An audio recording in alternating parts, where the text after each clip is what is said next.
प्रभावशाली असं B2B exhibition इकडे garment manufacturing association, Solapur garment manufacturing असोसिएशननी आयोजित केलेलं आहे.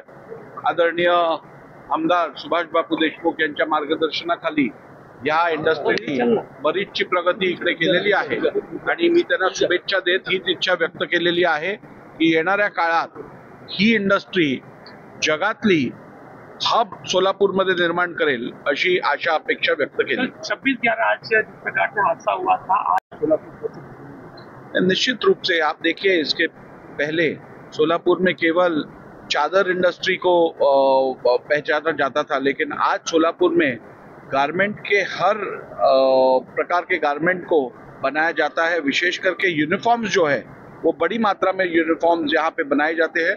मैं समझता हूँ आने वाले समय में सोलापुर विश्व का यूनिफॉर्म हब बनेगा. सोलापूर युनिफॉर्म मॅन्युफॅक्चर असोसिएशनच्या वतीनं हे 9वं प्रदर्शन आहे. या अगोदर सोलापूर, हैदराबाद, बेंगळूर, वाराणसी, मुंबई अशा अनेक ठिकाणी प्रदर्शन केलेले आहे. सोलापूर हा विडी कामगाराचा हब होता. सोलापूर हे गिरणगाव होतं, त्याच्यामुळे सोलापूरला खूप मोठी गिरणगाव पण गिरण्याही बंद पडल्या आणि सोलापूरचा विडी उद्योग सुद्धा गरगरला लागला. आणि त्याच्यामुळे ह्या दोन्हीला पर्याय म्हणलं तर युनिफॉर्म गारमेंट हा होऊ शकतो.